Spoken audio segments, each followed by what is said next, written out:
Hey everyone, I'm Joshua Orro, the Mustang Prince, and welcome to Mustang Prince Oral Reports. So, after blogging Ben and me last episode, I thought to myself, well, because a couple Disney parks are reopening and my musical theater village friends are doing an online Disney cabaret, this month I think I should look at a few Disney movies that folks may consider underrated. So, for today's episode, we're going to dive deep underwater and find a lost kingdom that's been submerged for centuries. Released on June 15th, 2001, the movie is Atlantis: The Lost Empire. So, let's get started. Milo Thatch, a lowly museum employee and linguist in the early 20th century, is determined to continue his late grandfather's search for the lost sunken empire of Atlantis. Bankrolled by eccentric millionaire Preston Whitmore, Milo teams up with a diverse crew of mercenaries led by submarine commander Lyle Rourke. After a sea battle with a giant denizen of the deep, the explorers locate the submerged civilization. There, Milo meets Princess Kida, the daughter of Atlantis' aged ruler, and must choose sides when it's revealed that some of his fellow expedition members intend to steal a mystical power source from their hosts. So, what do I think of this movie? Well, ever since I saw this movie in theaters with my family, I thought this was a very thought-provoking and nowadays underrated animated movie. But to further explain why, let's move on to Mustang notes. Now, believe it or not, this film became Disney's first animated sci-fi film. It was written by Tab Murphy, directed by Gary Trousdale and Kirk Wise, and produced by Don Hahn. Development on the movie began after production had finished on The Hunchback of Notre Dame back in 1996. Instead of another musical, the production team decided to do an action-adventure movie inspired by the works of Jules Verne. Atlantis was notable for adopting the distinctive visual style of comic book creator Mike Mignola. The film made greater use of CGI than any of Disney's previous traditionally animated features, and it remains one of the few that had been shot in anamorphic format. Linguist Mark Oakrund constructed an Atlantean language specifically for use in Atlantis. Also, for the film's score, it was composed by James Newton Howard. Also, while the movie did receive about $186.1 million out of its $90 to $120 million budget, it was still a disappointment at the box office, but not a box office bomb though. But, as a result, Disney quietly canceled both a spin-off TV show and an underwater attraction at its Disneyland theme parks. And all we got instead was a direct-to-video sequel, which was okay, and a Nemo submarine ride, which is still fun in my opinion. But, over the years, Atlantis is considered to be a cult favorite, due in part to Mignola's unique artistic influence. Now, in my eyes, the animation looks absolutely spectacular, and I really love how Disney designed Atlantis. Also, I'm surprised that the Atlanteans know several other languages aside from their own, due to root dialects, which kind of reminds me of what I've been learning in a few language labs in college. By the way, Not long before I saw this movie in theaters, I saw an Atlantis documentary on, I think it was the Discovery Channel, and I may not remember too much from it since it was on TV during the summer of 2001, but all I can say is that it was very interesting and mysterious. Also, not only does this film have some similarities to a couple Jules Verne books like 20,000 Leagues Under the Sea and Journey to the Center of the Earth, but I think this film is pretty similar to Stargate. Plus, I heard that this movie was partially inspired by Indiana Jones and the Raiders of the Lost Ark, due to the movie being in a CinemaScope format. One of my favorite scenes is when Milo and the crew journey through a network of caves and a dormant volcano before reaching Atlantis. Plus, aside from the opening when Atlantis submerges into the sea, there are several other scenes that are pretty intense, like the Leviathan attack, the Fireflies, which sets fire to the crew's camp, and the volcano eruption. Also, I think the scene in the crystal chamber, which is hidden beneath the throne room, is very, very thought-provoking when Kida merges with the crystal. By the way, in the film, it is said that the crystal is the energy source that keeps all of Atlantis alive. Plus, not only does it have a consciousness, but in times of danger, the crystal chooses a royal as a host. And I guess that's all I got for Mustang notes. So, let's move on to the characters and the voice actors who brought them to life. Our main hero, Milo Thatch, is voiced by Michael J. Fox. Best known from the Back to the Future trilogy, Teen Wolf, the Homeward Bound films, and Tim Burton's Mars Attacks. Milo is a young linguist and cartographer at the Smithsonian Museum in Washington, D.C., who was recruited to decipher the Shepherd's Journal while directing an expedition to Atlantis. Director Kirk Wise said that they chose Fox for the role because they felt that he gave his character his own personality and made him more believable on screen. Also, Fox said that voice acting was much easier than his past experiences with live action because he did not have to worry about what he looked like in front of a camera while delivering his lines.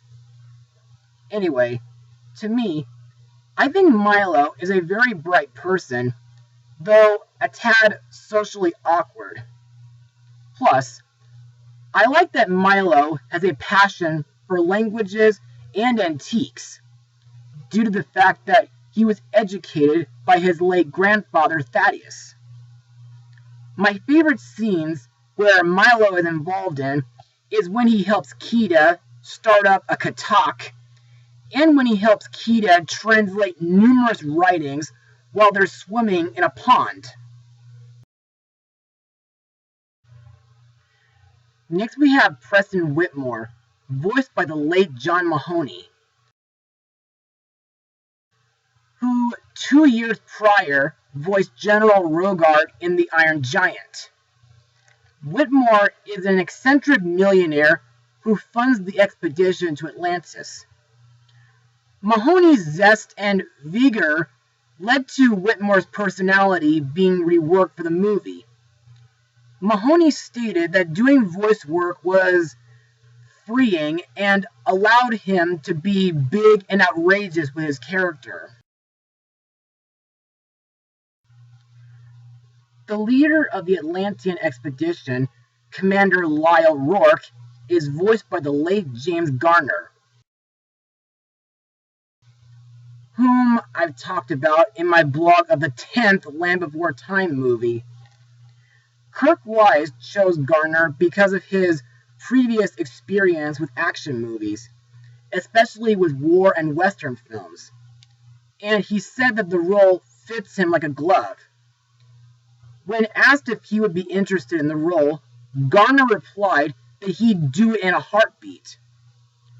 Now, to me, Rourke initially appears as a very reliable and praiseworthy commander, able to lead his men through many perils.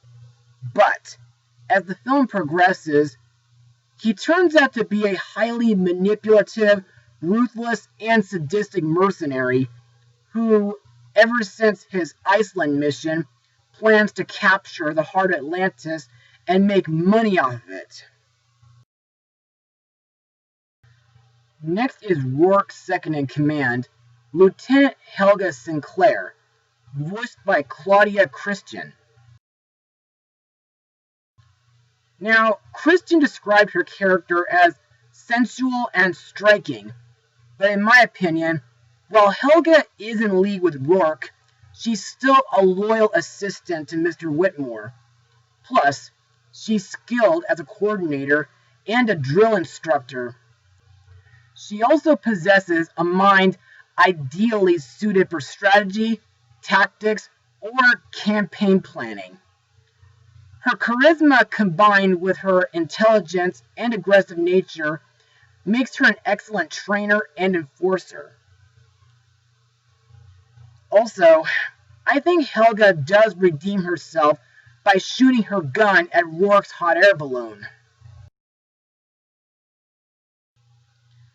Next we come to Princess Kidakakash, or Kida for short, voiced by veteran voice actress Cree Summer.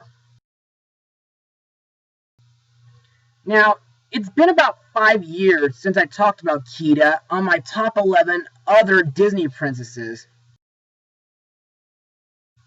And I still stand by the fact that she's pretty much the oldest out of any royal Disney heroine, due to her being over 8,000 years old, though she physically looks like a late 20-year-old. Plus, I think Cree Summer's performance as Kida is kind of similar to Zoe Saldana as Neytiri in James Cameron's Avatar, since Kida is a strong warrior princess and she's very skilled at combat. However, Kida has also become curious about Atlantis' past, and she's willing to let in outsiders with the hope that they could help her rediscover Atlantis' history, even as far as taking a liking to Milo. Although, she can seem quite forceful, violent, and aggressive at times, Kida still has a kind heart and general respect for all creatures. By the way, her mask makes an appearance in Epic Mickey 2 as part of a blot works called a shocker. Next we come to Kida's father, King Kashyyykim, voiced by the late Leonard Nimoy. Best known as Spock from the Star Trek films, the first Master Xehanort from Kingdom Hearts, and Mr. Moundshroud from the Halloween Tree. Animator Michael Sedano was astounded at Leonard Nimoy's voice talent, stating that he had so much rich character in his performance. As he spoke his lines, Sedano said that the crew would sit there and watch Nimoy in astonishment. Now, in my opinion, Kashyyykim is a king who is wise and strict, but at the same time, he is feeling guilty over his arrogance for using the crystal as a weapon. After he's injured by Rourke, the king entrusts Milo to return the crystal, save Atlantis, and save Kida before he dies.